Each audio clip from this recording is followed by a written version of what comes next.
Mangia sano, scegli i produttori del tuo territorio, dal coltivatore al consumatore senza intermediari. Genuinità, territorialità, convenienza. Coldiretti e Campagna Amica Nuoro Ogliastra ti invitano al mercato di Campagna Amica. Ogni sabato mattina, nell'esclusiva location dell'ex Made in Nuoro in Piazza Mameli, la tua spesa è all'insegna della genuinità. Decine di stand con prodotti locali come frutta e verdura, formaggi, pescherie, pasta fresca e prelibatezze locali per sostenere i produttori del tuo territorio. Coldiretti e Campagna Amica Nuoro Ogliastra ogni sabato mattina dalle 8:30 ti invitano al mercato di Campagna Amica per mangiare genuino, per stare meglio.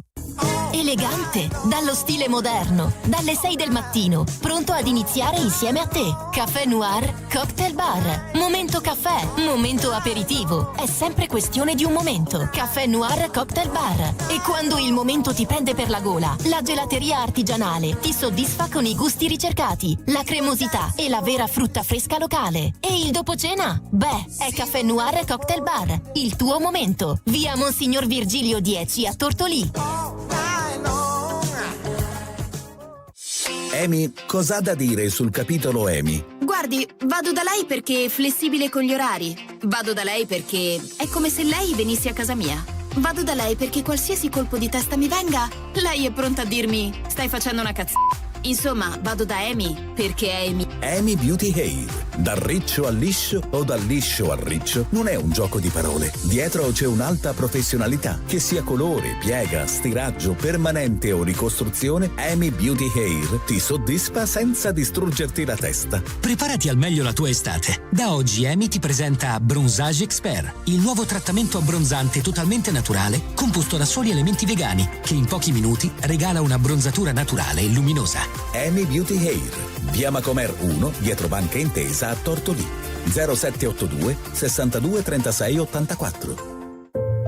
Ma cosa cerchi in realtà quando scegli un prezioso? Un pezzo personalizzato a tiratura unica, come il tuo pensiero. Tanti marchi, tanti modelli, mode che cambiano. E se invece fossi tu a disegnare il gioiello? Laboratorio Orafo Filigrana d'autore. Esperti in gioielli sardi, filigrana e restauro gioielli antichi. E grazie alle lavorazioni di precisione laser, disegna con te il tuo gioiello. Scegli lo stilista del tuo prezioso. Filigrana d'autore, Corso Vittorio Emanuele 27, Barisardo.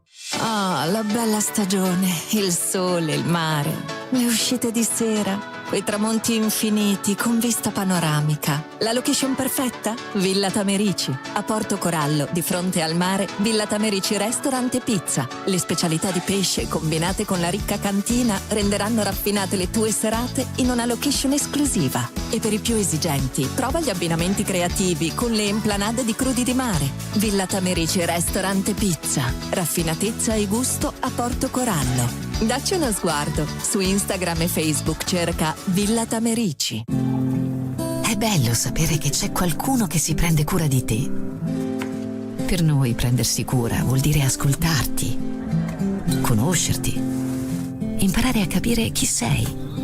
Significa prestare attenzione ai dettagli e non dare nulla per scontato. La cura è ciò che ci unisce da oltre 50 anni, perché prendersi cura vuol dire esserci. Ed essere Lube significa esserci sempre. Lube Creo Store, via Repubblica 9 a Lanusei e anche in via Monsignor Virgilio 74 a Tortolì. Per servirti meglio, fissa un appuntamento chiamando al 329 884 9992. Buonasera a tutti i radioascoltatori che si sono sintonizzati sulle nostre frequenze per questa puntata di Nero su Bianco, il nostro programma che va in onda ogni giovedì sera e che in questa occasione è dedicato ad un'avventura, ad un percorso particolarmente interessante che l'intera Sardegna sta portando avanti per ottenere dall'UNESCO il riconoscimento per i nuraghi e quindi per la civiltà nuragica di patrimonio dell'umanità. È un'avventura veramente emozionante per certi versi, che ha preso il via lo scorso anno grazie alla richiesta avanzata da un'associazione, Sardegna verso l'UNESCO, una richiesta alla quale subito si sono aggiunte sia la Regione Sardegna che i comuni della nostra isola. Per parlare di questa avventura vorrei salutare i nostri ospiti. prima quelli che sono in studio e poi quelli video collegati. Inizierei subito con ringraziare e salutare il sindaco di Villagrande Srisaili, Alessio Seoni, grazie. Buonasera Giusy, buonasera a tutti. Per la tua presenza qua. Alessandra Garau, guida archeologica e profonda conoscitrice dei siti di Sarco e Sforza di Carcaredda in territorio di Villagrande Srisaili, grazie anche a te. Grazie a voi, buonasera a tutti. E vorrei ringraziare e salutare il professor Antonello Sanna, che è il rappresentante dell'associazione Sardegna verso l'UNESCO. Grazie professore, vediamo se ci vediamo. Eccoci qua. Grazie professore, grazie per la disponibilità. Ci sente? Chiedo lumi alla regia. No, ne approfitto per salutare la sindaca di Fonni, Daniela Falconi. Grazie Daniela per la tua presenza qua. Buonasera. Grazie. Grazie a voi per l'invito, buonasera a tutti. Terribile. Voglio ringraziare e salutare anche l'archeologa Anna Falconi. Eccola qua, grazie anche a lei per la sua presenza. Grazie a voi, buonasera. Insomma, abbiamo diversi ospiti perché la materia è complessa e interessante. Chiedo lumi alla regia per sapere se il professor Sanna è collegato con noi.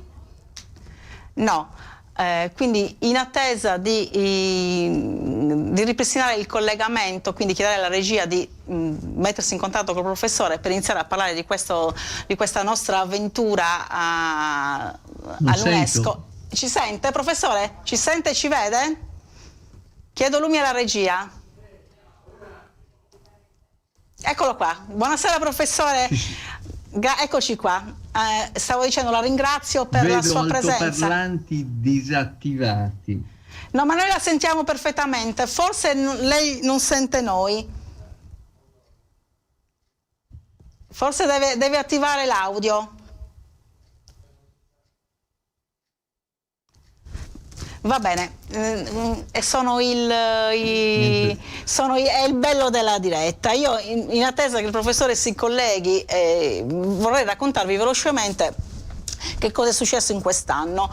In quest'anno che è stato caratterizzato appunto dalla richiesta dell'associazione all'UNESCO. L'associazione ha presentato una scheda progettuale con una trentina di siti nuragici per ottenere questo prestigioso riconoscimento. Ricordiamo che in Sardegna ci sono già alcuni siti che sono patrimonio dell'umanità. Uno fra tutti è la Reggia, il villaggio nuragico di Barumini. Chiaramente il fatto che l'intera civiltà nuragica e tutti i nuraghi della Sardegna, anche se nella scrivania dell'UNESCO sono stati individuati una trentina di siti, rappresenta, come dire, un passo in avanti. Io vorrei ricordare semplicemente una situazione che conosco personalmente perché ci ho vissuto, ed è quella di Matera. Matera 30 anni fa era bellissima, ma non era assolutamente valorizzata, anzi rischiava di diventare in qualche maniera una piccola discarica a cielo aperto. Dopo 30 anni è diventato uno straordinario attrattore turistico, non solo per la Basilicata ma per tutto il sud Italia. Chiaramente si spera che questa sorta di abbrivio lo si abbia anche in Sardegna. Mi dicono dalla regia che c'è il professor Antonello Sanna, che ringrazio e saluto. Noi la sentiamo, eccoci qua, noi la sentiamo perfettamente adesso. Allora professore, ho fatto una piccola introduzione su quella che sono stati i primi passi dell'iter, però vorrei che fosse lei in qualche maniera a spiegare la genesi di questo percorso, perché avete sentito l'esigenza di portare alla ribalta dell'UNESCO questo nostro patrimonio incredibile. Ci dica. Dunque, l'associazione di cui faccio parte è una PS, quindi promozione sociale, volontariato, diciamo. Il gruppo dirigente in cui sono stato chiamato dopo, però, perché l'associazione è fondata nel 2020, io sono entrato nel 2022, e in questo diciamo vede come soci attivi un gruppo di persone in cui prevalgono, diciamo, manager pubblici, dovrei dire ex, no? Come il sottoscritto, che appunto sino all'età di 70 anni è stato direttore preside di facoltà, altri sono stati dirigenti di alcuni dei più importanti enti regionali. Queste persone pro bono si sono trovate e hanno constatato una cosa, cioè che c'era un divario incredibile tra l'importanza, lasciatemi dire anche la bellezza, insomma, di questa. La Sardegna è un paesaggio nuragico, alla fine ci siamo detti questo, no? E quindi dal punto di vista della nostra antropologia, della nostra identità e di quello che siamo, no? Esiste diciamo, un elemento passante, caratterizzante di straordinario impatto, anche però non conosce nessuno. Sapete, noi abbiamo fatto un convegno l'ottobre scorso, ne abbiamo fatto 2. Il primo aveva come protagonista OCNC, che è una società, come si dice, di advisor internazionale, che siamo riusciti a cointeressare anche qui volontaristicamente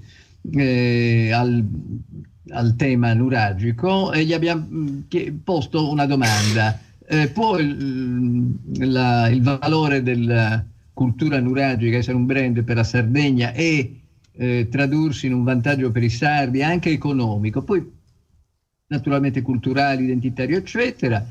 La risposta è stata sì, potenzialmente, ma sapete che dalla nostra inchiesta su 1000 arrivi agostani, no? Quindi certamente più orientati al mare, ma 460 circa su 1000 alla parola nuraghe non sapevano che cosa attaccare, cioè non lo conoscevano proprio. Allora, l'obiettivo vero, no, per come l'ho capito entrando dopo, poi è stato quello di colmare, di rendere, di cambiare questo destino insomma, un po' di marginalità, no? Che a volte ci autocostruiamo anche in Sardegna, o per incapacità, o per, insomma, anche per 1000 motivi, possiamo trovarne tanti, no? Mi scusi, professore. L'UNESCO. Mi scusi, professore, cosa avete fatto concretamente? Concretamente per presentare l'istanza? Sì. Sì, voi vedete la mia presentazione, il mio schermo? No, adesso? Assolutamente no, eccolo qua. Quindi sosteniamo la Sardegna verso l'UNESCO. Sì, esatto. Sosteniamola. Allora, noi abbiamo fatto un'operazione di questo genere. Scusi un attimo che forse. Allora intanto ci siamo informati bene. Nel 20 abbiamo studiato molto. Ci siamo informati bene cosa chiede l'UNESCO. L'UNESCO chiede unicità e universalità. Unicità ce l'abbiamo sicuramente nel Mediterraneo occidentale, 12.000 siti nuragici in 24.000 chilometri, cioè uno ogni 2 chilometri quadrati. È qualcosa di totalmente straordinario, anche prescindendo dalla qualità degli oggetti.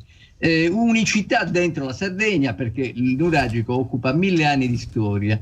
No, adesso ci dicono gli archeologi 1800 avanti Cristo, no? Proprio 1000, grosso modo, e non si possono mettere confini estremamente precisi.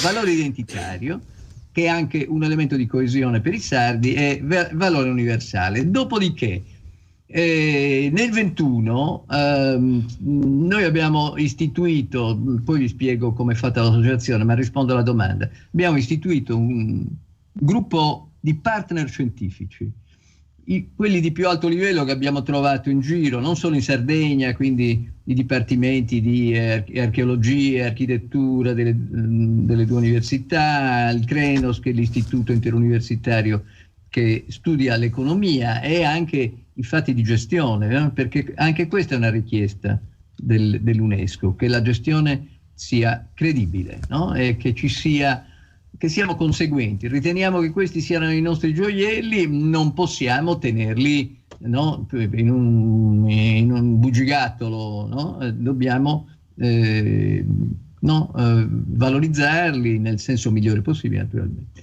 Il CRS4, che è il centro di ricerca fondato da Rubbia sulle tecnologie avanzate, la Fondazione Links, Politecnico di Torino e Istituto San Paolo, cioè la struttura che in Italia ha seguito più pratiche di successo proprio per l'ingresso nella World Heritage List dell'UNESCO. Bene, questo abbiamo fatto, questo è stato il 21. Alla fine del 21 abbiamo queste collaborazioni, ci hanno permesso di inoltrare un primo sommario, no? Pre-dossier per la candidatura, no? Questo pre-dossier è stato inserito alla fine del 1921 nella lista nella una cosa che si chiama tentative list, no? Tentative si capisce da sé che cosa vuol dire, no?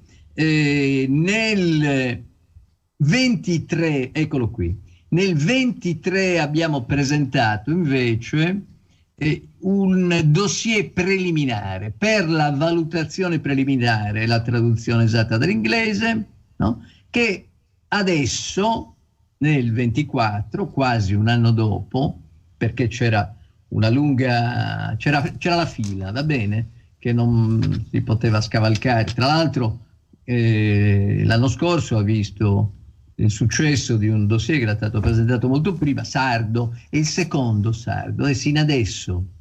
Forse vi do due numeri. Allora, in tutto il mondo al 2023 c'erano 1154 siti solo per 164 paesi, meno di 10 siti a paese.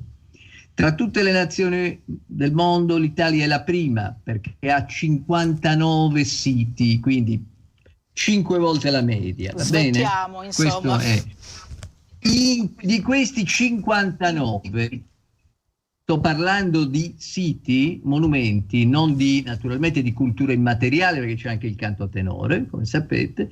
Ce n'è uno solo in Sardegna sinora, che è Barumini, no? Che nel 1997, in un altro contesto, in un altro mondo, perché tutte le regole poi sono cambiate, insieme ad altri 4 siti italiani, fu un'annata di grazia e Barumini entra, stiamo parlando di 27 anni fa, sì, come unico sito, merito naturalmente, no, del comune, della sua fondazione, del valore delle ricerche del padre dei nuraghi, che è il professor Liliu. Bene, questo è.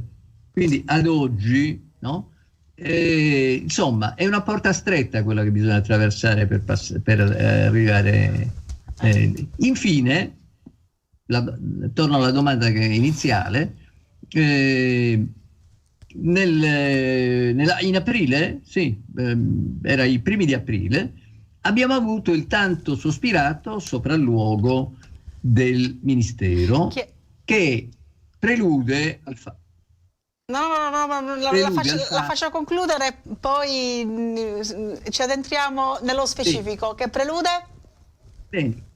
Che prelude al fatto che il Ministero della Cultura, che è uno dei 3 ministeri che hanno diritto a fare delle proposte, mandi questa come sua proposta. Noi naturalmente abbiamo avuto delle valutazioni, posso dirlo, ma insomma lo sanno tutti adesso, credo positive, ma la certezza l'avremo il 1° giugno, non è che manca molto, no? Noi adesso stiamo correggendo secondo le indicazioni del Ministero e consegneremo, diciamo, tra 10-15 giorni un dossier che ci auguriamo, poi non sappiamo se sarà il solo, perché poi alla fine andrà a una commissione nazionale che dovrà scegliere l'unica proposta che l'Italia può presentare. Io la ringrazio per questa sua spiegazione tecnica che a me mancava sinceramente, e penso manchi anche a tantissimi nostri radioascoltatori. Lei ha parlato di una prima verifica da parte del Ministero dei Beni Culturali, una verifica che si è svolta di recente proprio nel comune di Villagrande Strisaili, che ospita il sito archeologico di Sarquis Forus, che fa parte della scheda progettuale della quale stava parlando il professore. A questo riguardo io vorrei portare qui i saluti del funzionario della sovrintendenza di Nuoro Sassari, il dottor Enrico Dirminti, che sta seguendo quest'iter in una maniera veramente appassionata. Non è potuto essere qui con noi, però ci teneva a essere presente almeno con i saluti. Però dall'intera Sardegna, quindi dall'intero territorio regionale, dalla complessità architettonica della civiltà nuragica, arriviamo in Ogliastra, dove non mancano le emergenze archeologiche, dove soprattutto abbiamo questo straordinario complesso che è il santuario di Sarquis Forus.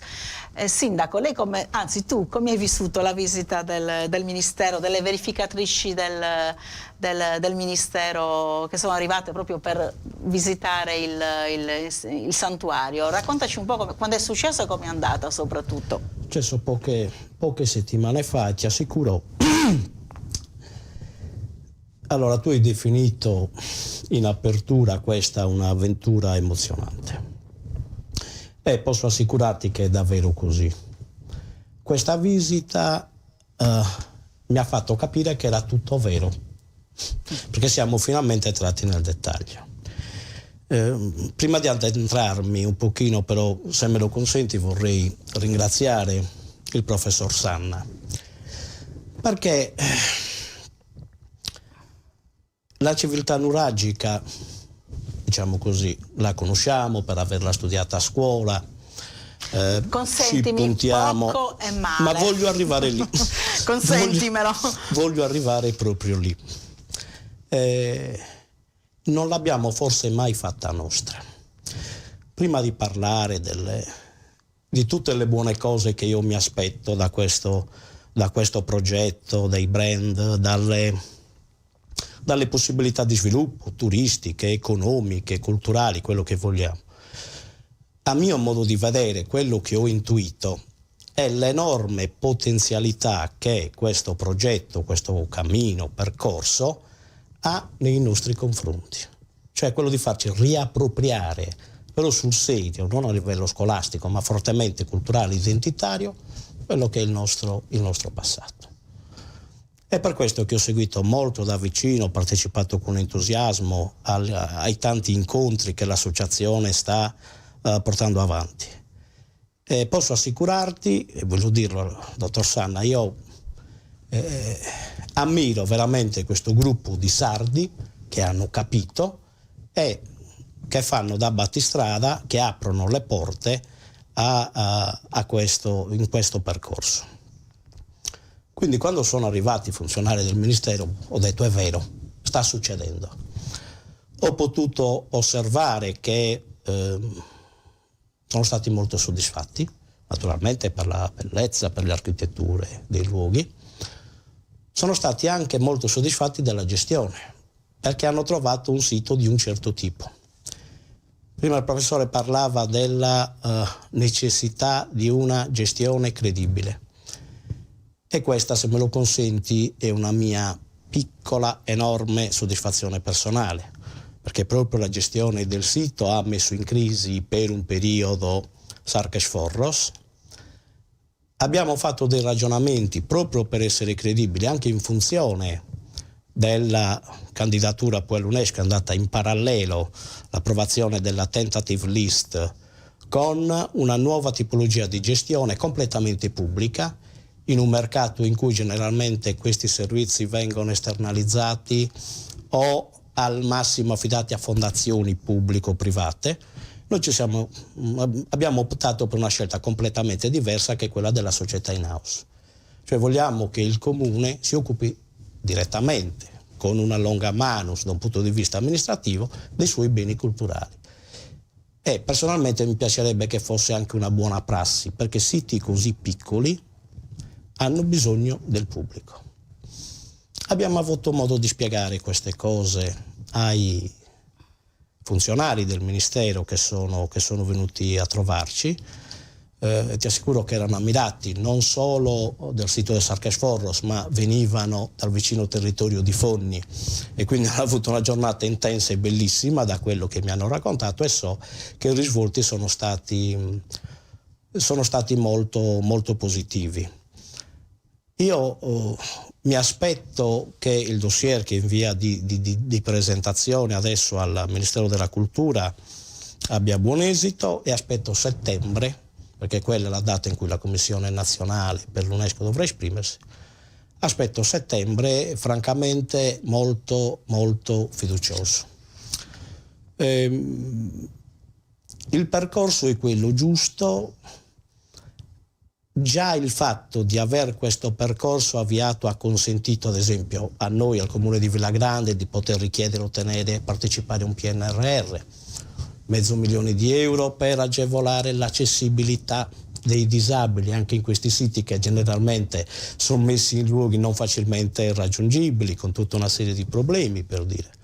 E sono veramente soddisfatto anche del fatto che anche il Centro Regionale di Programmazione sta affilando le armi, da quello che mi risulta, con una buona dose di finanziamenti che adesso vedrà come redistribuire fra i vari comuni che fanno parte di questo percorso. Grazie Alessio per il momento. Quindi hai citato Fonni, noi oltrepassiamo il valico dei Correboi e ci fiondiamo nel territorio comunale di Fonni, dove c'è come dire, il gemello di Sarchesforros che è Gremano, e poi c'è il sito di Madau. Sindaca Falconi, anche per voi, come dire, immagino una grande soddisfazione il fatto che siate stati inseriti nella lista, nella scheda progettuale. Come vive Fonni questa avventura? Beh, intanto grazie, buonasera a tutti e grazie per l'invito ancora. La vive ovviamente bene, perché comunque noi siamo coscienti e consapevoli di avere tra le mani nel nostro territorio un enorme patrimonio culturale tra le nostre, sia per Madau che quello veramente inserito nella lista fatta dall'associazione, ma poi a fianco c'è anche il sito di Gremano che comunque non ha nulla da invidiare, quindi sappiamo benissimo che grosse potenzialità hanno questi siti. Consentite anche a me, come ha già fatto il sindaco di Villagrande, di ringraziare il lavoro che ha fatto l'associazione, non solo il lavoro di studio e di ricerca, ma soprattutto c'è questa piccola cosa che non è piccola e non è trascurabile, di essere riusciti a metterci tutti insieme per fare un ragionamento comune sulla valorizzazione dei beni culturali, perché comunque il percorso che ci ha portato fino a qui in questi anni ha consentito noi, soprattutto noi amministratori locali che di solito lavoravamo in maniera solitaria, perché comunque ognuno valorizza per conto suo il suo sito, ha consentito di vederci come un insieme e come una proposta unica da proporre e poi da utilizzare sia per la valorizzazione turistica, ma anche per, riallacciandomi a ciò che diceva Alessio poc'anzi, anche per riconoscere quelli che sono poi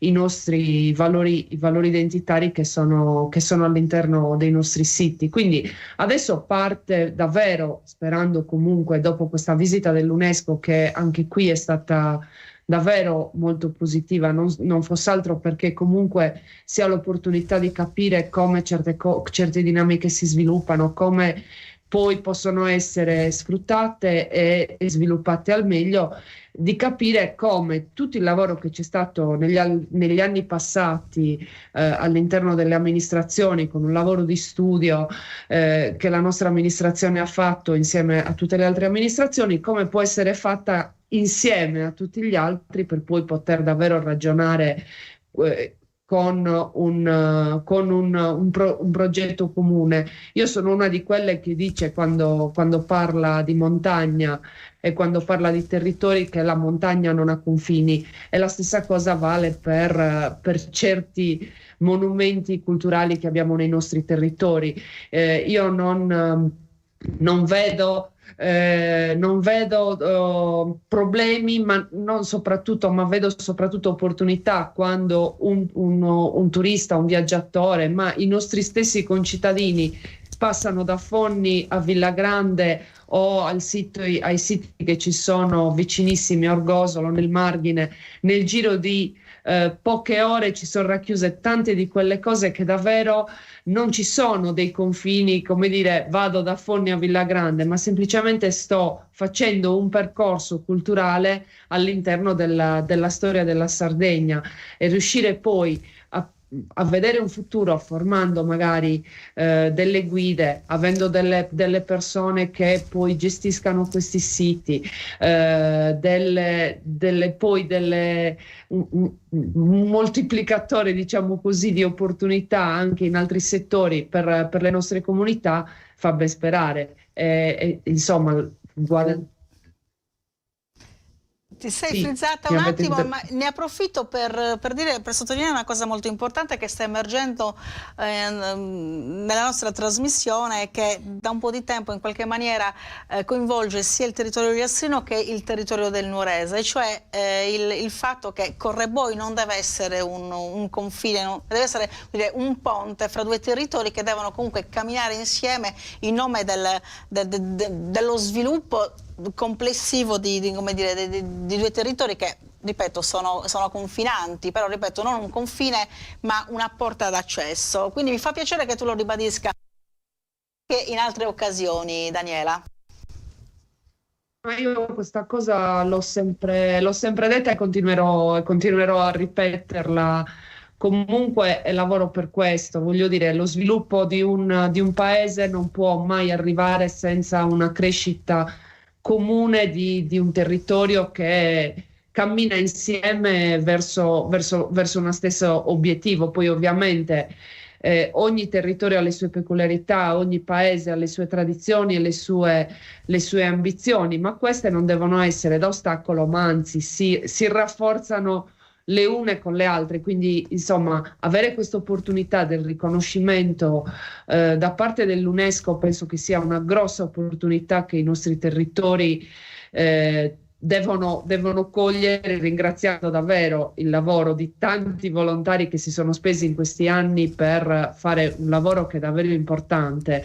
Lasciatemi sottolineare che dietro a questo lavoro poi c'è il lavoro delle sovrintendenze, che davvero hanno al suo interno delle persone, cito il dottor Dirminti perché è la persona che ha seguito più da vicino il nostro percorso, davvero che non sono solo dei funzionari ma sono dei veri e propri appassionati, e poi tutti gli archeologi che per conto delle amministrazioni o per conto comunque di chi segue determinati progetti lavorano sia agli scavi. Noi abbiamo concluso poco tempo fa, poi magari ce ne parlerà meglio l'archeologa Anna Falconi, un percorso di scavi sul sito di Gremanu che è stato bello non solo dal punto di vista, perché era da tanto che non si scavava in quel sito e ma è stato entusiasmante perché ogni volta che lei trovava qualcosa ci chiamava entusiasta per renderci partecipe di quello che stava succedendo. Quindi aprire prospettive in questo senso significa anche creare opportunità di lavoro, di sviluppo e anche di conoscenza, che non è mai abbastanza. Grazie Daniela per il tuo intervento. Siamo già arrivati alla pubblicità, quindi prima di dare la parola a chi lavora sul campo, quindi alla nostra guida archeologica e all'archeologa Anna Falconi che è in videocollegamento, direi che è arrivato il momento di lanciare la pubblicità. A voi regia.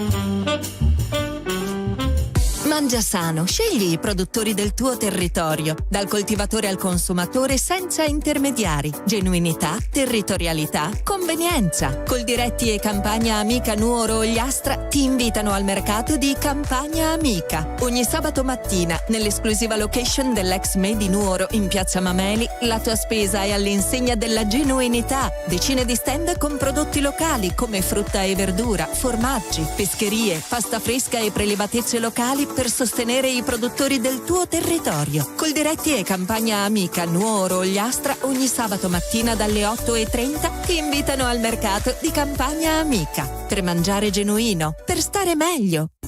Elegante, dallo stile moderno, dalle 6 del mattino, pronto ad iniziare insieme a te. Caffè Noir Cocktail Bar. Momento caffè, momento aperitivo. È sempre questione di un momento. Caffè Noir Cocktail Bar. E quando il momento ti prende per la gola, la gelateria artigianale ti soddisfa con i gusti ricercati, la cremosità e la vera frutta fresca locale. E il dopo cena? Beh, è Caffè Noir Cocktail Bar. Il tuo momento. Via Monsignor Virgilio 10 a Tortolì. Amy, cosa ha da dire sul capitolo Amy? Guardi, vado da lei perché è flessibile con gli orari. Vado da lei perché è come se lei venisse a casa mia. Vado da lei perché qualsiasi colpo di testa mi venga, lei è pronta a dirmi stai facendo una cazzata. Insomma, vado da Amy perché Amy. Amy Beauty Hair. Dal riccio al liscio o dal liscio al riccio non è un gioco di parole. Dietro c'è un'alta professionalità. Che sia colore, piega, stiraggio, permanente o ricostruzione, Amy Beauty Hair ti soddisfa senza distruggerti la testa. Preparati al meglio la tua estate. Da oggi Amy ti presenta Bronzage Expert, il nuovo trattamento abbronzante totalmente naturale composto da soli elementi vegani che in pochi minuti regala una abbronzatura naturale e luminosa. Amy Beauty Hair, via Macomer 1, dietro Banca Intesa a Tortolì. 0782 62 36 84. Ma cosa cerchi in realtà quando scegli un prezioso? Un pezzo personalizzato a tiratura unica, come il tuo pensiero. Tanti marchi, tanti modelli, mode che cambiano. E se invece fossi tu a disegnare il gioiello? Laboratorio Orafo Filigrana d'autore. Esperti in gioielli sardi, filigrana e restauro gioielli antichi. E grazie alle lavorazioni di precisione laser, disegna con te il tuo gioiello. Scegli lo stilista del tuo prezioso. Filigrana d'autore, Corso Vittorio Emanuele 27, Barisardo. Ah, la bella stagione, il sole, il mare, le uscite di sera, quei tramonti infiniti con vista panoramica. La location perfetta? Villa Tamerici. A Porto Corallo, di fronte al mare, Villa Tamerici Restaurant e Pizza. Le specialità di pesce combinate con la ricca cantina renderanno raffinate le tue serate in una location esclusiva. E per i più esigenti, prova gli abbinamenti creativi con le emplanade di crudi di mare. Villa Tamerici Restaurant e Pizza. Raffinatezza e gusto a Porto Corallo. Dacci uno sguardo. Su Instagram e Facebook cerca Villa Tamerici. È bello sapere che c'è qualcuno che si prende cura di te. Per noi prendersi cura vuol dire ascoltarti, conoscerti, imparare a capire chi sei. Significa prestare attenzione ai dettagli e non dare nulla per scontato. La cura è ciò che ci unisce da oltre 50 anni, perché prendersi cura vuol dire esserci. Ed essere Lube significa esserci sempre. Lube Creo Store, via Repubblica 9 a Lanusei e anche in via Monsignor Virgilio 74 a Tortolì. Per servirti meglio, fissa un appuntamento chiamando al 329 884 9992.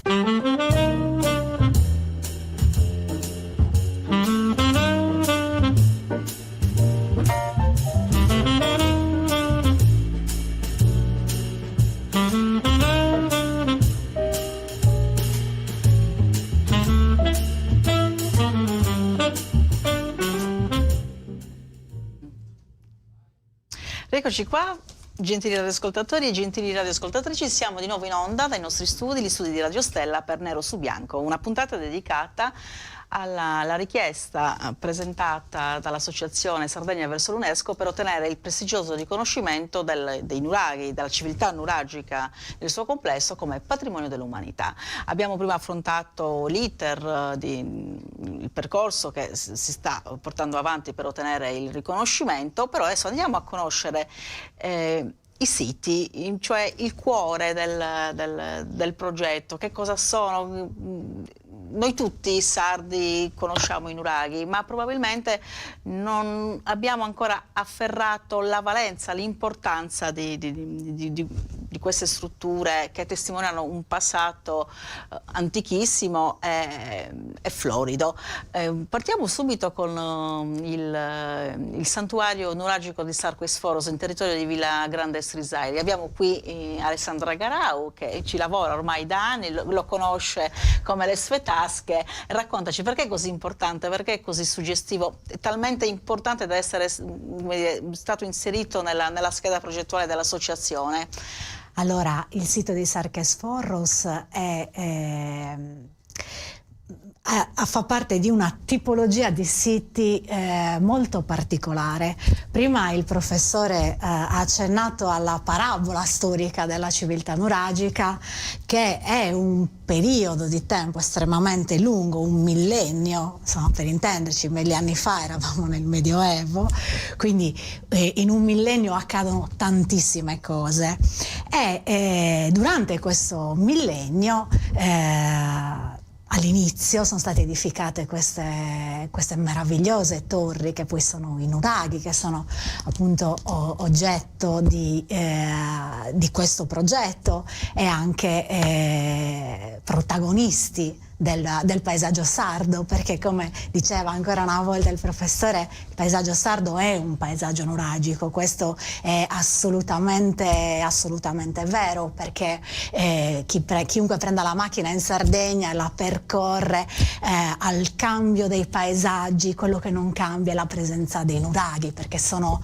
ovunque, sia che siano visibili sia che non lo siano, quindi che siano coperti dalla vegetazione. Insomma, è stata una operazione edilizia che ha cambiato per sempre i profili della nostra isola e che è arrivata fino a noi come una preziosissima eredità.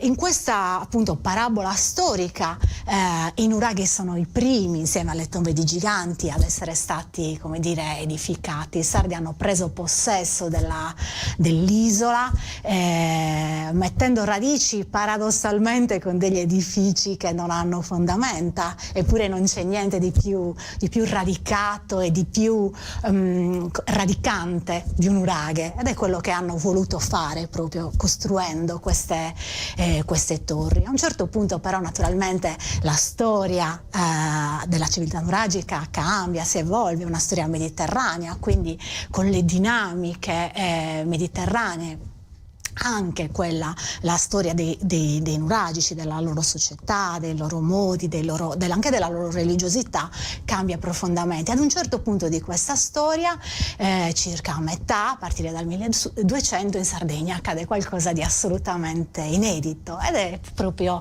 il sorgere di questi centri dedicati al culto. Sono dei centri cultuali che noi oggi chiamiamo con un termine forse anche improprio, mutuato dalla religione, insomma, santuari nuragici, che sono una tipologia di siti assolutamente affascinante e unica, che si diffonde in tutta l'isola.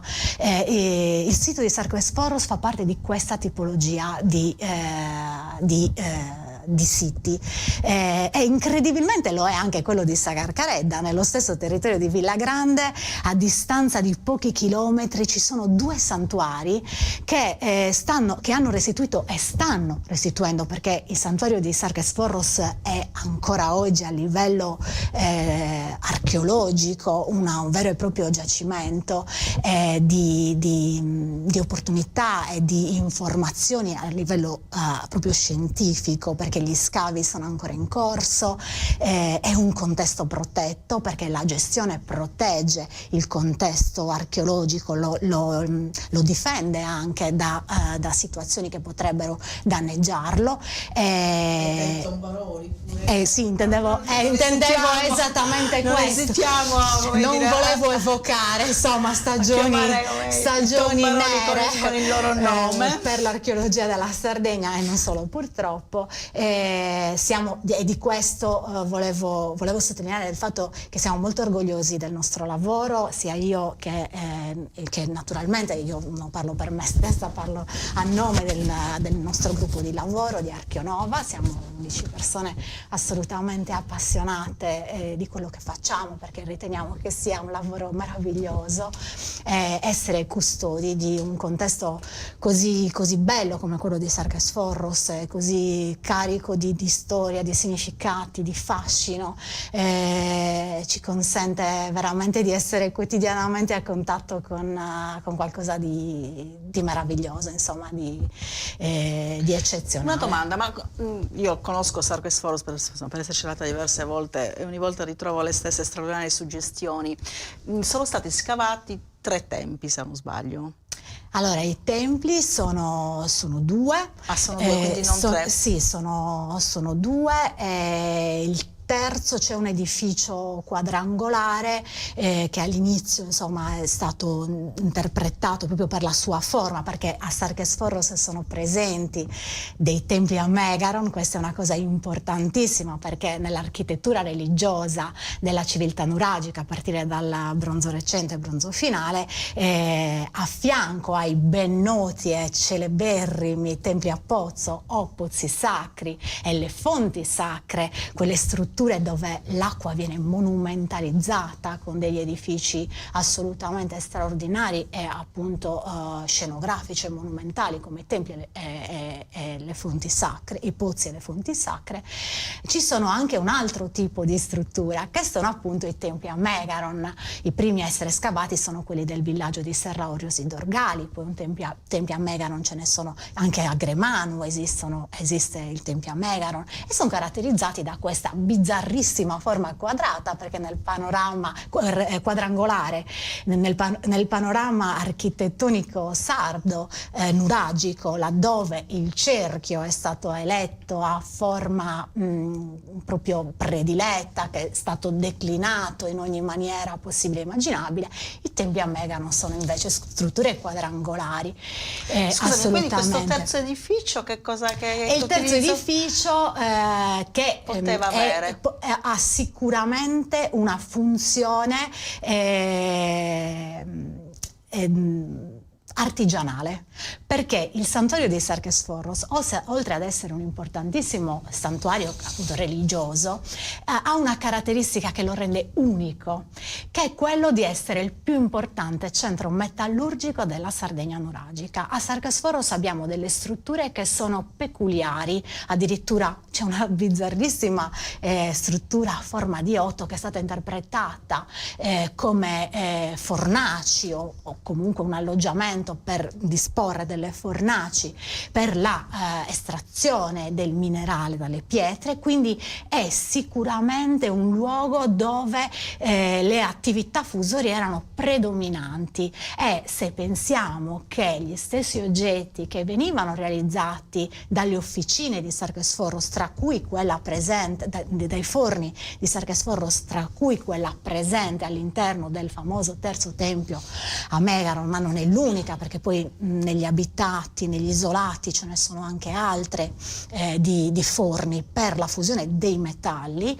È una cosa bellissima pensare che questi oggetti, oltre ad essere scambiati durante feste, ricorrenze legate all'annata agraria, a essere acquistati magari perché questi santuari fungevano da centro catalizzatore in occasione delle feste proprio comunitarie, e accoglievano le persone che venivano dai villaggi vicini proprio magari per scambiarsi oggetti, e gli stessi oggetti venivano anche depositati all'interno dei templi come ex voto. Io ti fermo qua perché avevo il timore che tu in qualche maniera venissi suggestionata dalle telecamere, ma non è così, perché adesso vorrei invece oltrepassare appunto il valico di Correvoi e andare a Madave e a Gremano con la nostra archeologa Anna Falconi. Anche lei ha lavorato sul campo e vorrei che ci raccontasse, dottoressa, immagino con la stessa passione di Alessandra, quello che c'è invece nel territorio fonnese, quali sono le particolarità di Gremano e di Madao. So che lei ha lavorato anche al restauro, quindi sicuramente, come dire, il suo osservatorio privilegiato ci consentirà di avere, come dire, maggiori informazioni. Prego. Sì, io oltre ad aver lavorato durante appunto l'ultima campagna di scavi e restauri, ho anche studiato tutti i materiali che sono stati rinvenuti durante gli altri scavi, perché il sito di Gremano è stato scoperto nell'89, è stato scavato per 20 anni dall'archeologa Mario Zilia Fadda e ho avuto la fortuna di studiare parte dei materiali che hanno ritrovato. Allora, praticamente il sito di Gremano si trova sulla Valle di Pratobello, che è la valle più fertile dell'impervio territorio montuoso di Fonni, e soprattutto si trova ai piedi del Passo di Correboi. Passo di Correboi che è l'unico valico naturale che da sempre collega la Barbagia con l'Ogliastra, quindi è un punto importantissimo che è stato appunto frequentato fin dall'antichità. Cos'è il sito di Gremano? Allora, innanzitutto è un sito molto esteso, parliamo di 6 ettari, è stato scavato solo in parte ovviamente, ed è diviso su 3 livelli. Abbiamo praticamente a valle il villaggio che si trova sulle sponde del Rio Gremano. Poco distante adesso vi è l'area sacra. Cos'è l'area sacra? Praticamente è un'area racchiusa da un temenos, un recinto e muratura che racchiude delle strutture e dei templi. Abbiamo in particolare tre templi.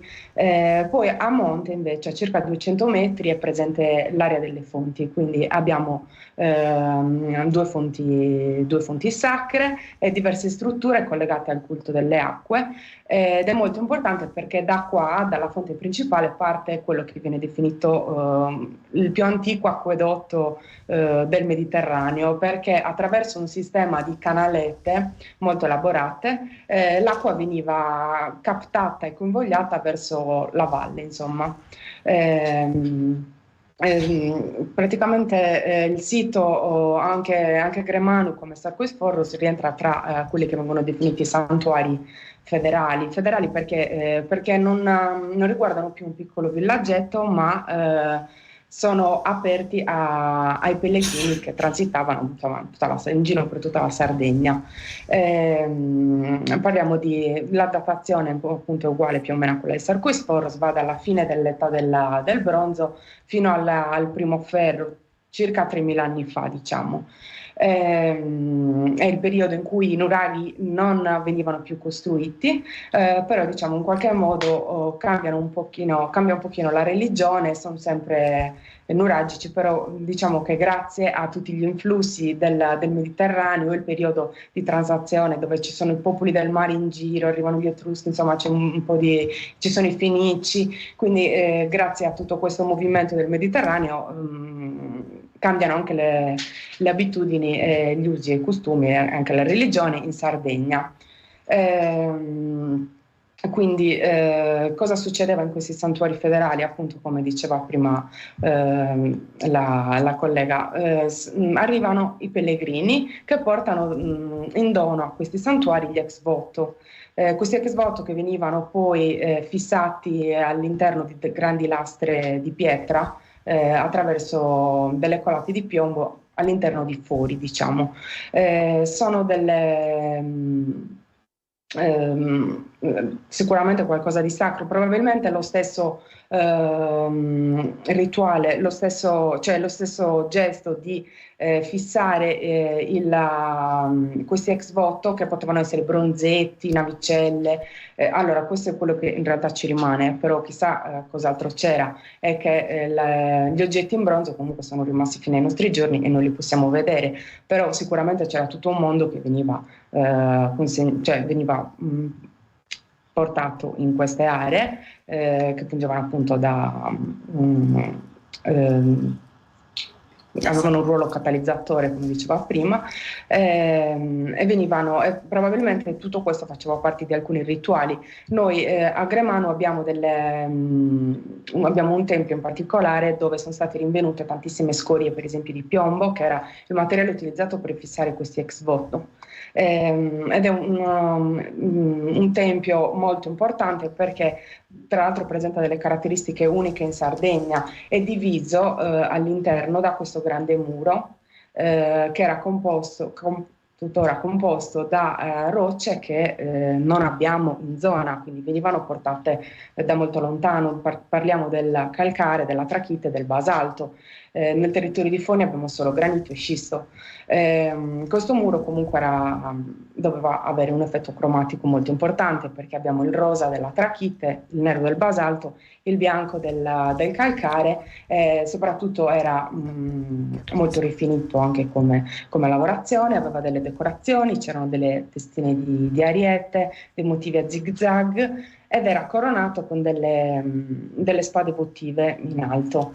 Questo muro divideva l'area, il tempio, in due parti, una dove i pellegrini, sicuramente ne ipotizziamo questo, assistevano ai rituali, e nella parte più interna invece, dove è documentato la presenza di un focolare rituale, sicuramente i sacerdoti effettuavano appunto questi rituali. Quindi molto famoso il culto delle acque in età nuragica, però a Gremano abbiamo anche la testimonianza, ma a Gremano come in tanti altri siti, anche la testimonianza in qualche modo del culto del fuoco.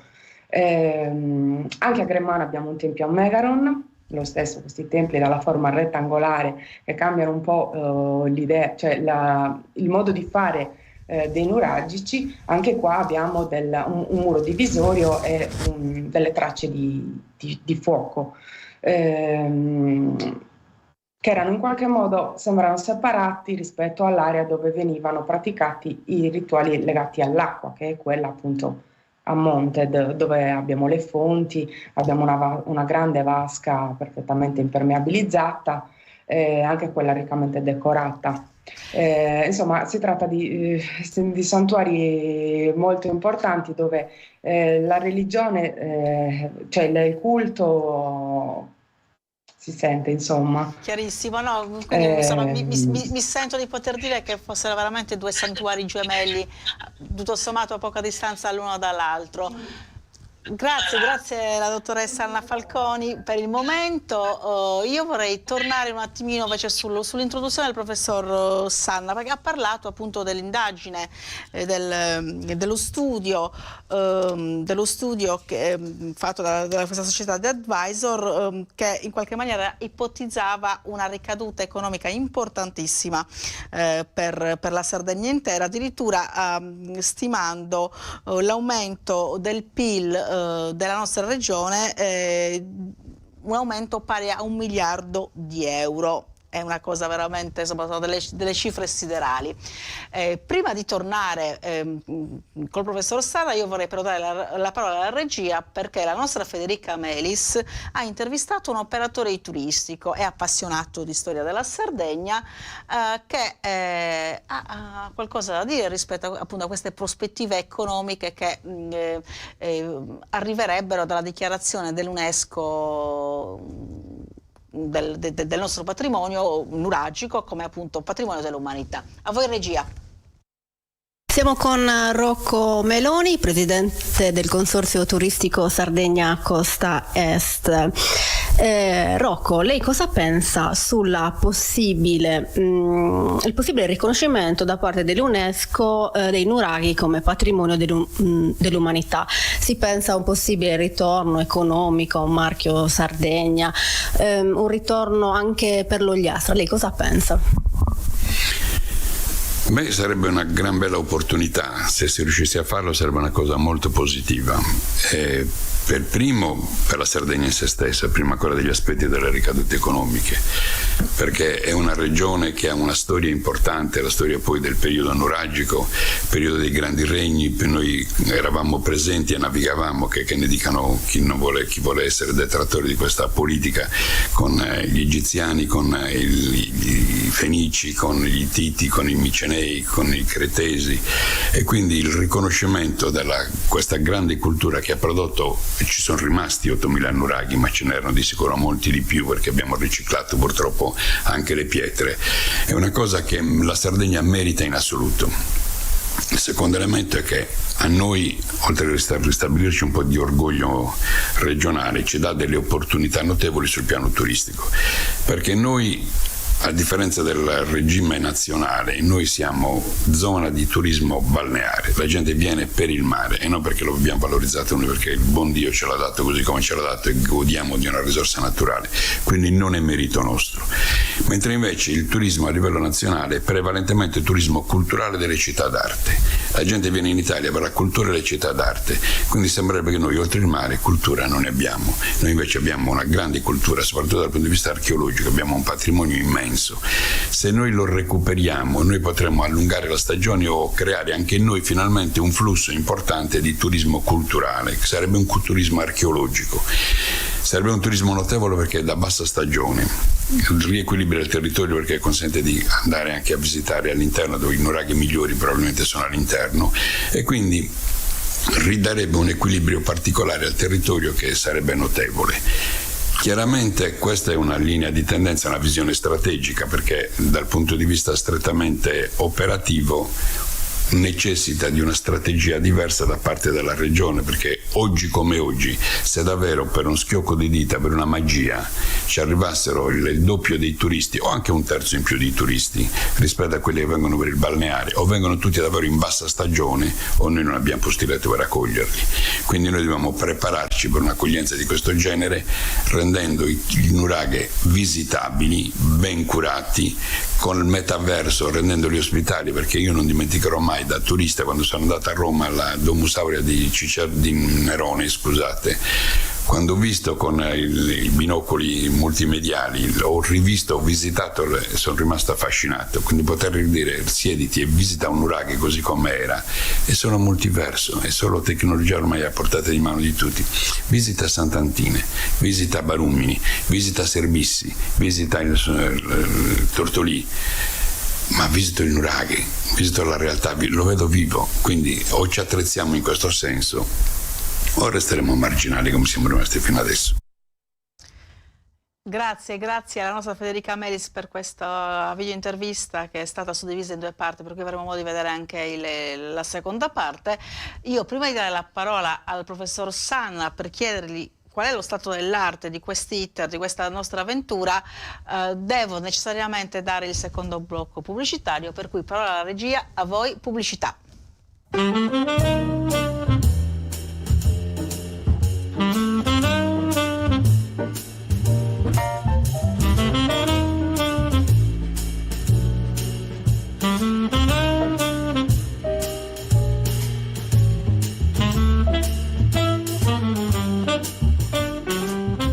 Mangia sano, scegli i produttori del tuo territorio, dal coltivatore al consumatore senza intermediari. Genuinità, territorialità, convenienza. Coldiretti e Campagna Amica Nuoro Ogliastra ti invitano al mercato di Campagna Amica. Ogni sabato mattina, nell'esclusiva location dell'ex Medi Nuoro in Piazza Mameli, la tua spesa è all'insegna della genuinità. Decine di stand con prodotti locali come frutta e verdura, formaggi, pescherie, pasta fresca e prelibatezze locali per sostenere i produttori del tuo territorio. Coldiretti e Campagna Amica Nuoro Ogliastra ogni sabato mattina dalle 8:30 ti invitano al mercato di Campagna Amica per mangiare genuino, per stare meglio. Elegante, dallo stile moderno, dalle 6 del mattino, pronto ad iniziare insieme a te. Caffè Noir Cocktail Bar. Momento caffè, momento aperitivo. È sempre questione di un momento. Caffè Noir Cocktail Bar. E quando il momento ti prende per la gola, la gelateria artigianale ti soddisfa con i gusti ricercati, la cremosità e la vera frutta fresca locale. E il dopo cena? Beh, è Caffè Noir Cocktail Bar. Il tuo momento. Via Monsignor Virgilio 10 a Tortolì. Amy, cos'ha da dire sul capitolo Amy? Guardi, vado da lei perché è flessibile con gli orari. Vado da lei perché è come se lei venisse a casa mia. Vado da lei perché qualsiasi colpo di testa mi venga, lei è pronta a dirmi stai facendo una cazzata. Insomma, vado da Amy perché è Amy. Amy Beauty Hair. Dal riccio al liscio o dal liscio al riccio non è un gioco di parole. Dietro c'è un'alta professionalità. Che sia colore, piega, stiraggio, permanente o ricostruzione, Amy Beauty Hair ti soddisfa senza distruggerti la testa. Preparati al meglio la tua estate. Da oggi Amy ti presenta Bronzage Expert, il nuovo trattamento abbronzante totalmente naturale composto da soli elementi vegani che in pochi minuti regala una bronzatura naturale e luminosa. Amy Beauty Hair, via Macomer 1, dietro Banca Intesa a Tortolì.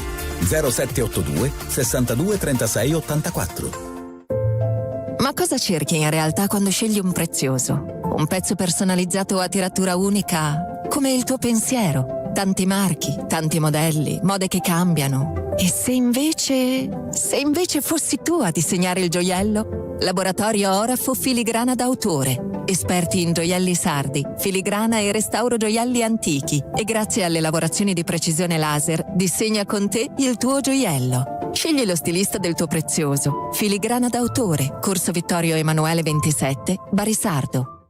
Ah, la bella stagione, il sole, il mare, le uscite di sera, quei tramonti infiniti con vista panoramica. La location perfetta? Villa Tamerici. A Porto Corallo, di fronte al mare, Villa Tamerici Restaurant e Pizza. Le specialità di pesce combinate con la ricca cantina renderanno raffinate le tue serate in una location esclusiva. E per i più esigenti, prova gli abbinamenti creativi con le emplanade di crudi di mare. Villa Tamerici Restaurant e Pizza. Raffinatezza e gusto a Porto Corallo. Dacci uno sguardo. Su Instagram e Facebook cerca Villa Tamerici. È bello sapere che c'è qualcuno che si prende cura di te. Per noi prendersi cura vuol dire ascoltarti, conoscerti, imparare a capire chi sei. Significa prestare attenzione ai dettagli e non dare nulla per scontato. La cura è ciò che ci unisce da oltre 50 anni, perché prendersi cura vuol dire esserci. Ed essere Lube significa esserci sempre. Lube Creo Store, via Repubblica 9 a Lanusei e anche in via Monsignor Virgilio 74 a Tortolì. Per servirti meglio, fissa un appuntamento chiamando al 329 884 9992.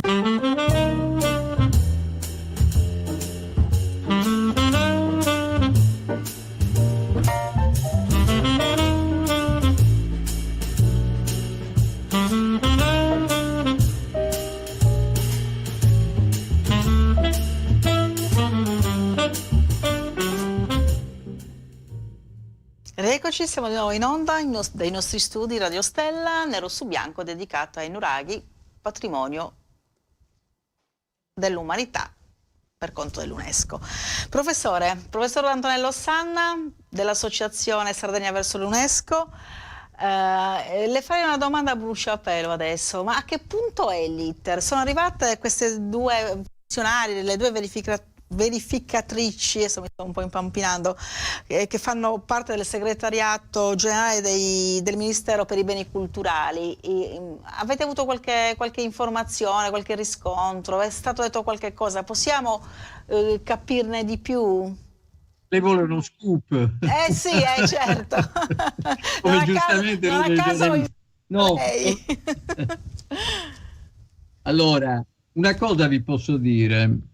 Questo è ufficiale, abbiamo parlato con un direttore generale, cioè è stata riconosciuta la qualità assolutamente sopra standard da UNESCO della proposta, insomma, dei paesaggi nuragici e della civiltà nuragica, no?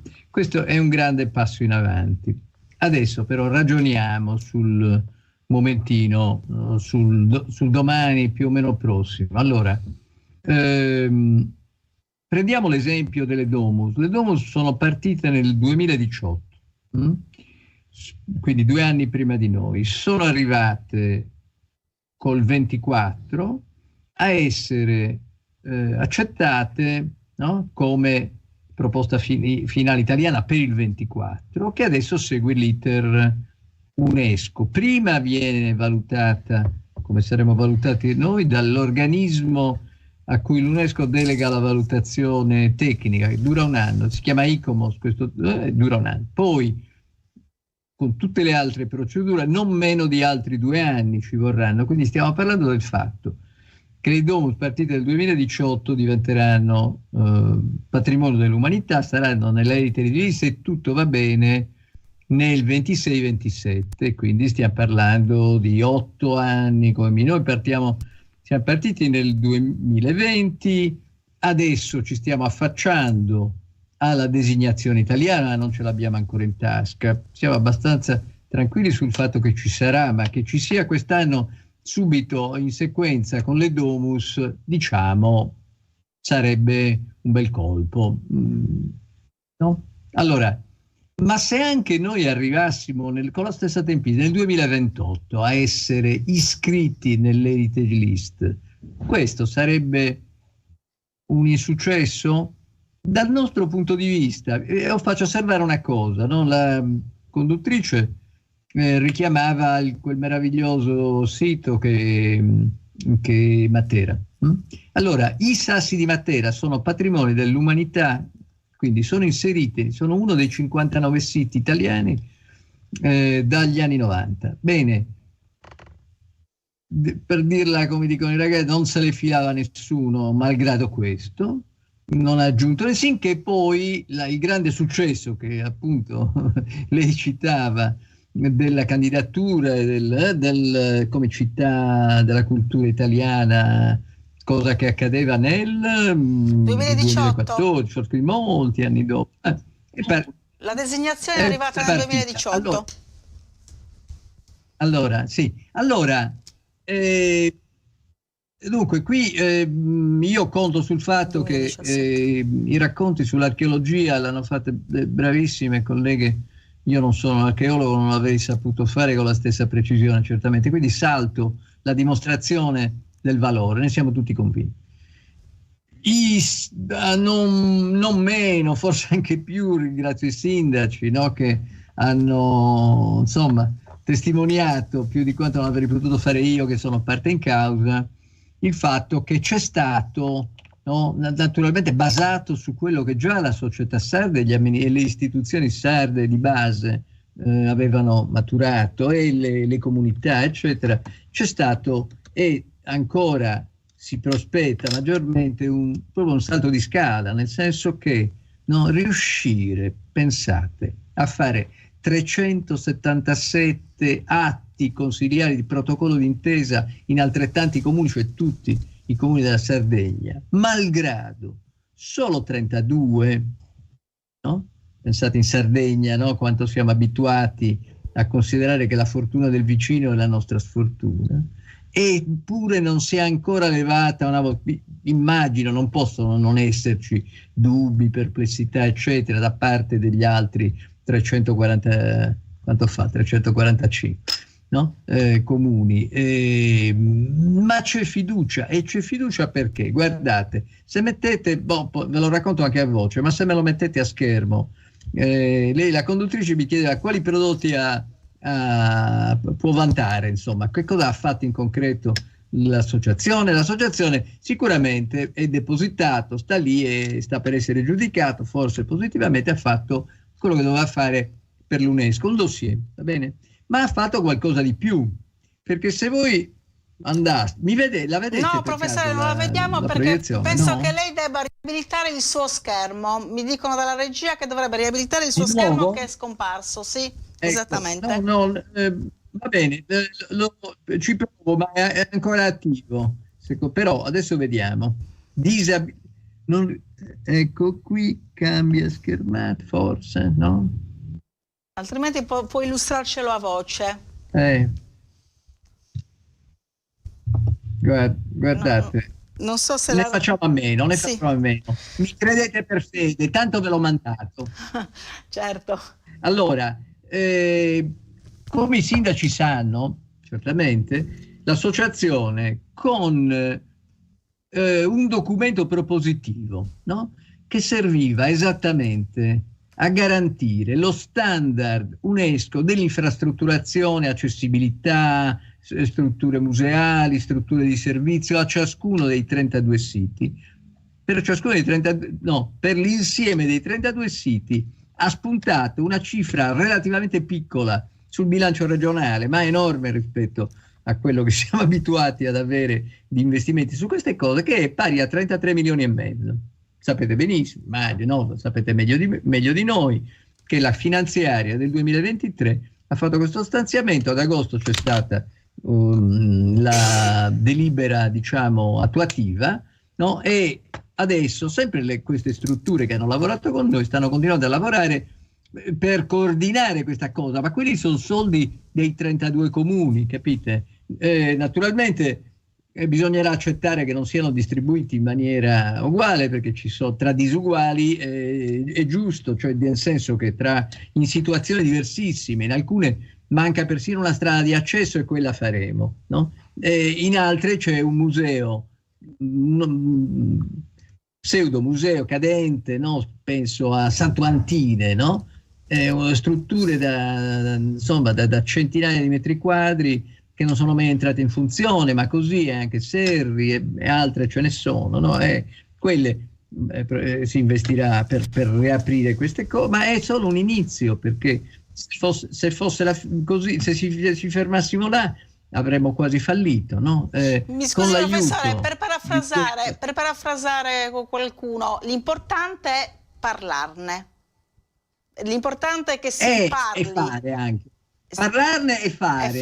E come si vede, abbiamo fatto usando molto la bandiera UNESCO, che già impugniamo, anche se non siamo nella lista, ma senza avere ancora il riconoscimento. Quindi devo dirvi, noi non siamo ansiosi, no? In questo senso, e mandiamo un messaggio di estrema tranquillità a tutti, no? L'importante adesso è questo riconoscimento in Italia, che credo arriverà. Poi comunque sia, se siamo primi o secondi, si entra in una turnazione che darà i suoi frutti, no? Quindi, ma noi abbiamo fatto una conferenza internazionale, OCNC è un advisor internazionale che hanno parlato per una giornata e sono stati seguiti con un webinar in tutta Italia e oltre. Quindi c'è un investimento sulla comunicazione, no? Che i nostri partner di progetto, Regione e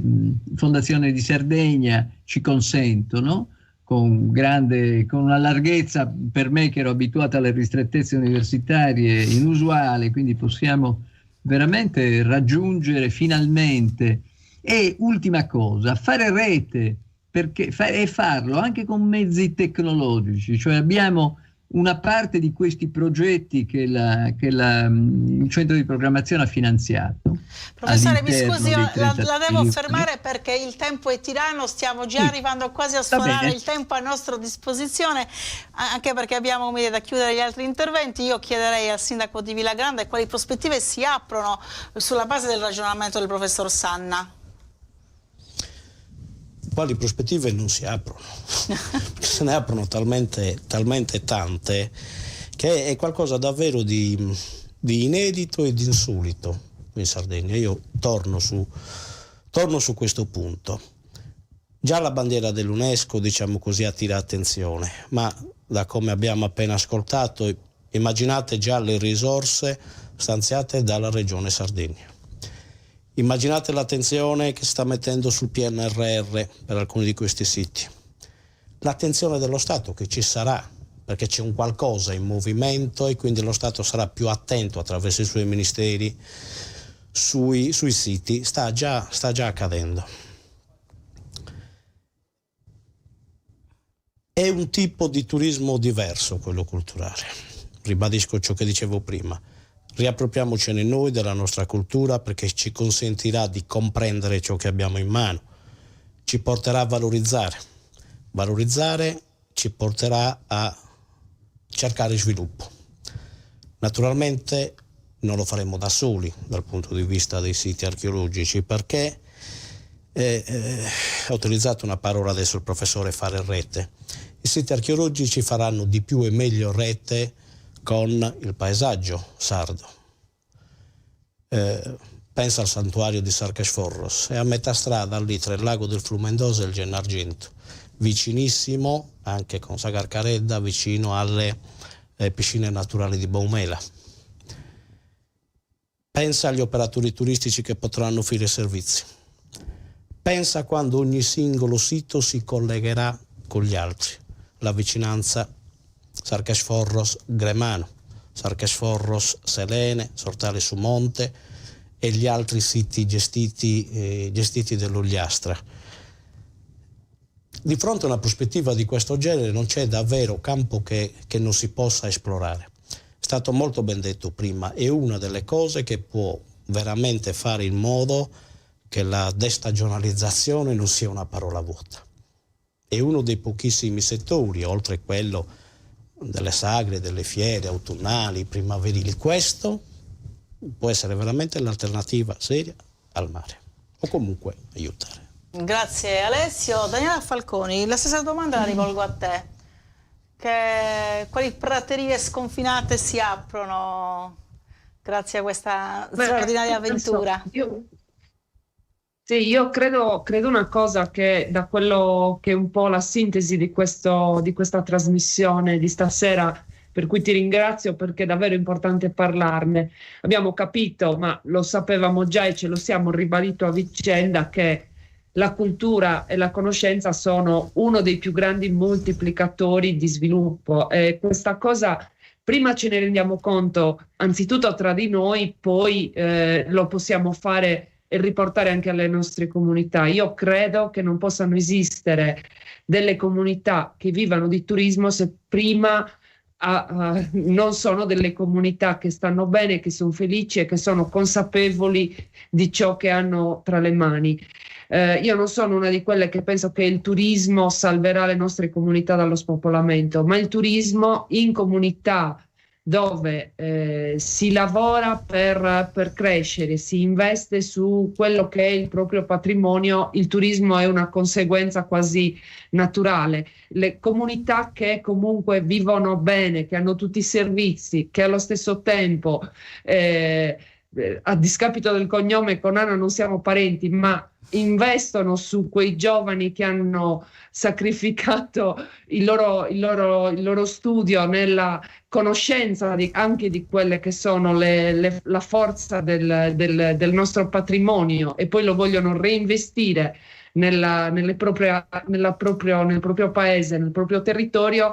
Sono comunità che secondo me hanno un futuro, e non saremmo amministratori se non avessimo questa speranza, ma soprattutto questa consapevolezza. Quindi questa è secondo me la cosa più importante che questi paesi, assieme all'associazione, assieme alla regione, che comunque sta dando una forte mano, perché senza poi l'investimento economico su questi progetti non si può andare da nessuna parte, possono riuscire a fare. Poi ovviamente ci sarà tempo e modo per parlare di gestioni migliori, di gestioni più forti, di coordinamento e di rete più forte tra i vari siti. Ne abbiamo parlato prima, cioè fare un biglietto unico per visitare le bellezze che ci sono nelle zone del Medio Campidano, della Marmilla, e poi arrivare fino all'interno, fino alla Barbagia, penso che sia la cosa più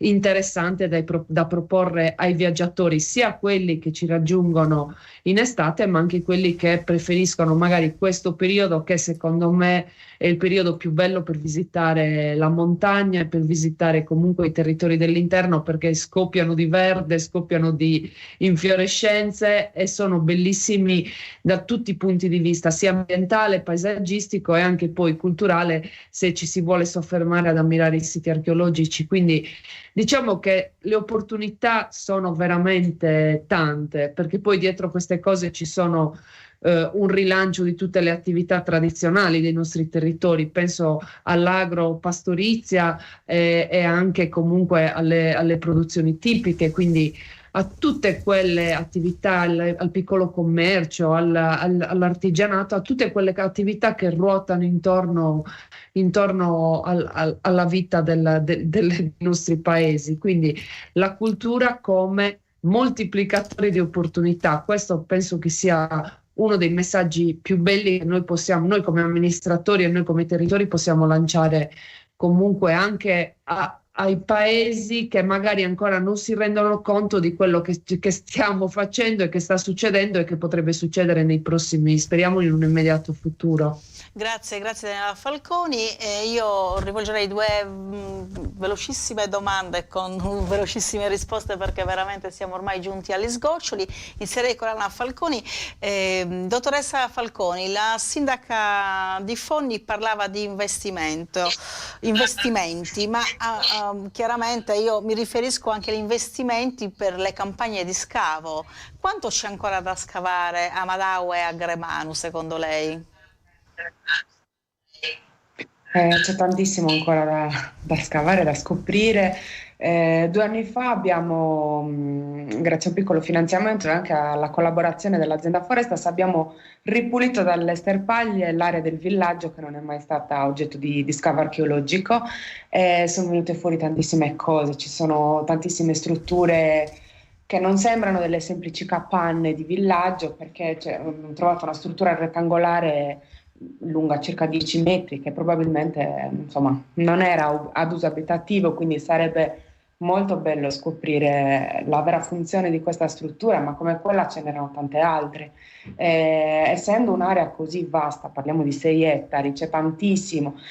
Siamo anche riusciti ad individuare un'altra fonte, per esempio, che era poco distante dall'area sacra, dalla parte appunto giù a valle.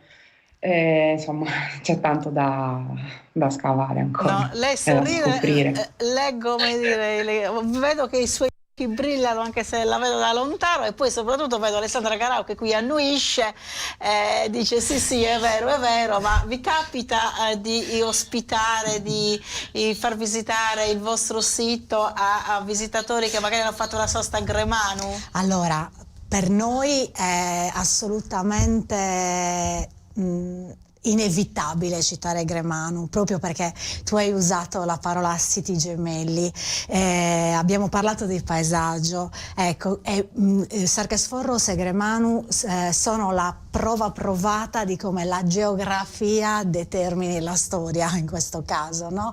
Perché questi 2 siti così importanti, così carichi di eredità, che appunto è giunta fino a noi, e anche carichi di opportunità, sono lì per un motivo. Quel motivo è il Correboi. Il Correboi, con questa sua forma iconica, cioè omen nomen, perché ha proprio la forma delle corna, di una protometaurina, delle corna di un bue, unisce. In questo caso divide e unisce come tutti i confini, è un punto di passaggio, e la Sardegna nuragica era brulicante di vita, di contatti, e questi 2 siti sono lì proprio per quello, sono le 2 sentinelle, una a oriente e l'altra a occidente, che uniscono 2 territori, che noi oggi chiamiamo 2 regioni storiche della Sardegna, che sono la Barbagia e l'Ogliastra. Che però potrebbero riunirsi in qualche maniera. Ma certo, ma in parte lo sono, di fatto lo sono, perché questa contiguità, cioè questa vicinanza fisica, è un dato di fatto incontrovertibile,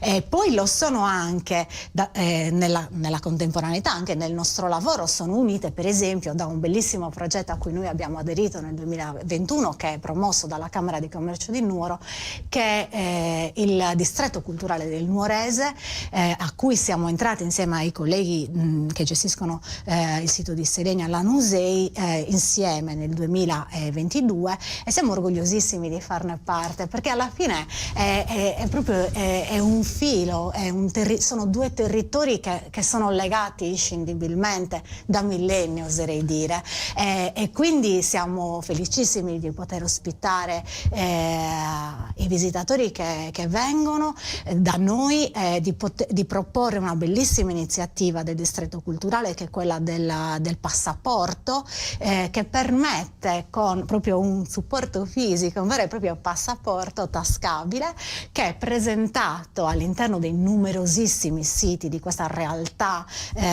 collaborativa che appunto è il distretto culturale del Nuorese, permettono di visitare i siti con degli sconti sconti, con delle certo, con delle agevolazioni. Delle agevolazioni, sì. Grazie Alessandra, io direi che siamo ormai giunti addirittura d'arrivo, però prima di affidare al professor Sana le conclusioni di questa nostra chiacchierata sull'iter che spero a breve porterà la civiltà nuragica a diventare patrimonio dell'umanità, darei la parola alla regia per la seconda parte dell'intervista che Federica Melis ha fatto all'imprenditore turistico Rocco Meloni. A voi.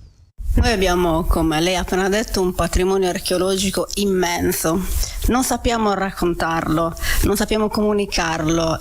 Questa potrebbe essere un'occasione, questo riconoscimento da parte dell'UNESCO, per provare a raccontarci, a raccontare la nostra storia e quindi attirare turisti che non vengano qui solo per il mare.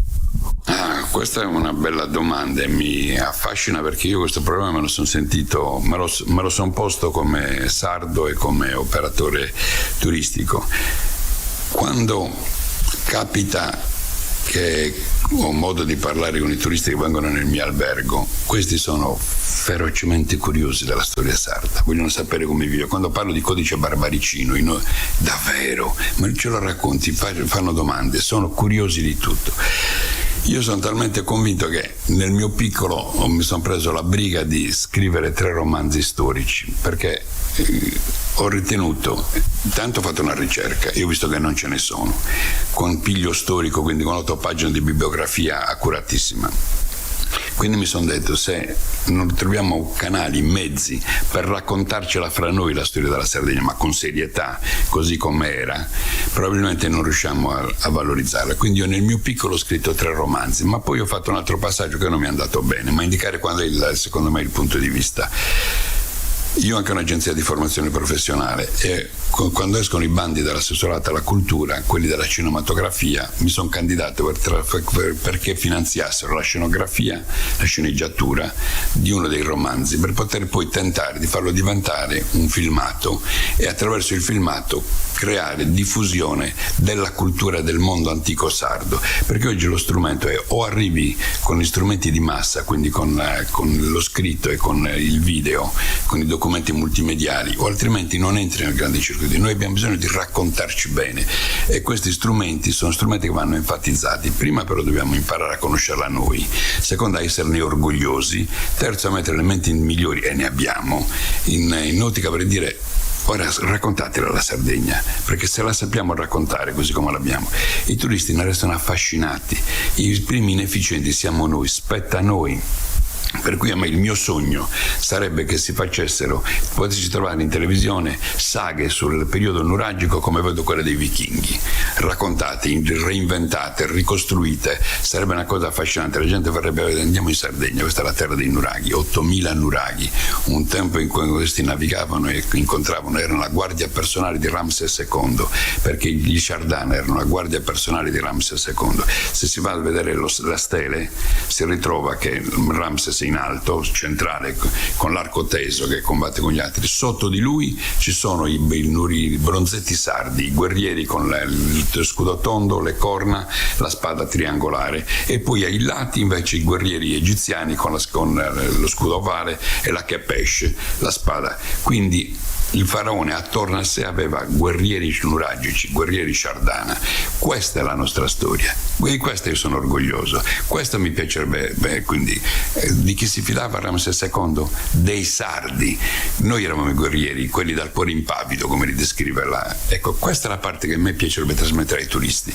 E un turista, quando se la sente trasmettere, dice: vengo in quella terra, si viene in questa terra, noi siamo gli eredi di quella gente. Questo mi piacerebbe, questo bisogna fare. Allora diventa storytelling quando si fa marketing, e quindi la gente direbbe: che bella gente siete, che bella terra, valorizzatevi. Grazie mille, molto affascinante, ci vorrebbe un'altra puntata per raccontare tutto questo.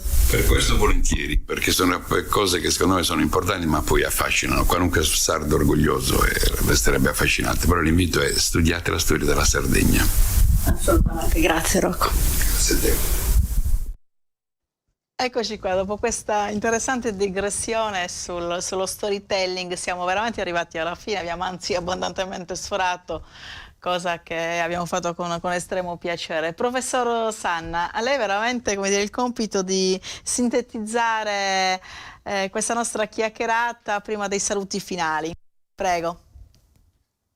Guardi, la faccio molto breve perché oltretutto le fornisco forse l'unico scoop che sono in grado di fornire come dato di fatto, che è una risposta sia a una cosa che l'operatore turistico, mi ricordo il nome, ha citato come metaverso, no? Che è il tema della digitalizzazione, no? Che può portare in questa direzione, no? Proprio a fare sia ciò che chiedeva la sindaca Falconi, cioè la bigliettazione unificata, sia quello a cui alludeva parlando di metaverso l'operatore turistico, che noi sta già succedendo, cioè il CRP ha stanziato sui progetti pilota, su quei 33 milioni e mezzo, eccetera, una risorsa, ricordo bene, di circa 1 milione di euro, incaricando il CRS4, che è l'ente della digitalizzazione,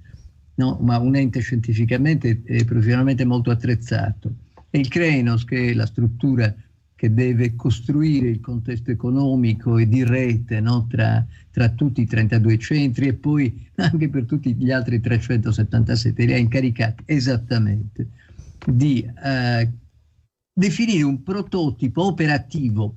Vediamo poi quanti dei nostri 32 centri c'entreranno e poi quanti, no, con ulteriori finanziamenti potranno entrare, per introdurre una cultura sia in senso proprio, no, delle cose che cambiano la testa, sia delle cose che cambiano la vita, la quotidianità, la facilità di fare delle cose che altrove sono già ovvie e che possono devono diventare. Questa cosa sta già succedendo, cioè il consenso dei comuni sardi attorno alle proposte dell'associazione ha mosso la giunta un anno fa, quasi esattamente un anno fa, e con questa piccola risorsa iniziale dei 30 e passa milioni ci sono delle cose che entro il 2024 voi vedrete già, comincerete a vedere, sarete chiamati a cooperare, cioè a far rete, ma nel senso proprio di prendere anche le decisioni. Nessun servizio sarà obbligatorio, tutti saranno a scelta, no? Sarà un prospetto di servizi che verrà presentato prima ai 32 e poi a tutti gli altri comuni, in cui è proprio il valore, no, del consenso, del progettare insieme che conterà.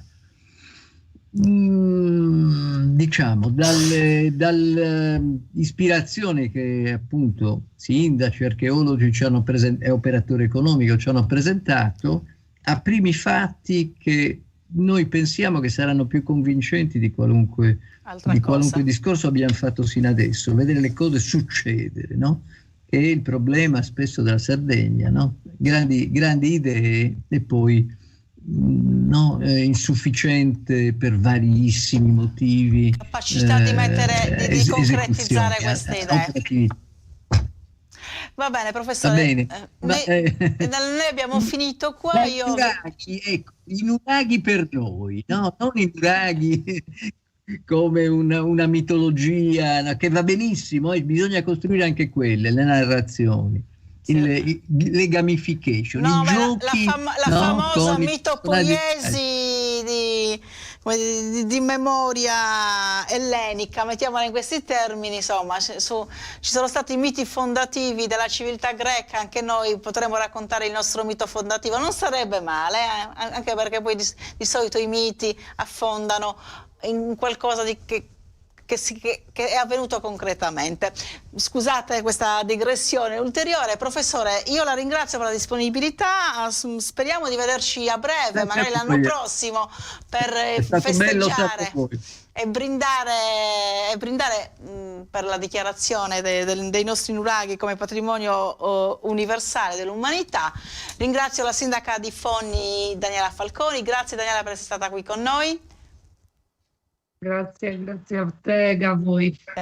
Faremo presto, come dire, una visita oltre il confine per visitare Gremano, io che non l'ho mai visto.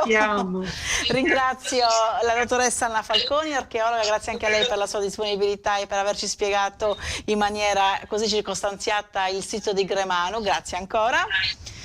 Grazie ad Alessandra Garau, guida archeologica a Sarquis Forza a Cargaredda, e grazie al sindaco di Villagrande Strisali, Alessio Seoni. Grazie a voi tutti, davvero grazie Gius. Io ringrazio la regia, ringrazio Daniele De Murtas e Roberta Loi, e ringrazio chiaramente chi ci ha seguito, chi ha avuto, come dire, il garbo di seguirci sino a tarda ora, perché veramente questa trasmissione è andata avanti per le lunghe, ma io sono sicura che insomma sia stata cosa gradita, anche perché abbiamo veramente esplorato, come dire, una parte della nostra storia attualizzandola che non tutti conoscono. Grazie ancora, buona serata, noi ci diamo appuntamento la settimana prossima, mi raccomando, non mancate.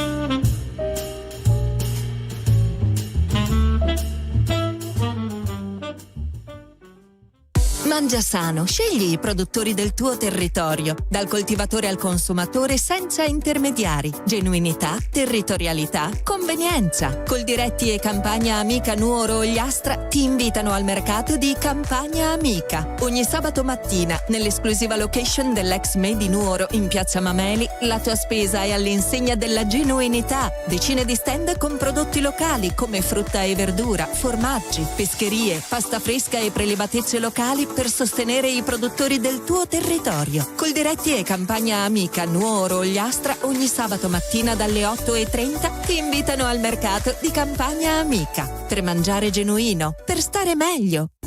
Elegante, dallo stile moderno, dalle 6 del mattino, pronto ad iniziare insieme a te. Caffè Noir Cocktail Bar. Momento caffè, momento aperitivo. È sempre questione di un momento. Caffè Noir Cocktail Bar. E quando il momento ti prende per la gola, la gelateria artigianale ti soddisfa con i gusti ricercati, la cremosità e la vera frutta fresca locale. E il dopo cena? Beh, è Caffè Noir Cocktail Bar. Il tuo momento. Via Monsignor Virgilio 10 a Tortolì.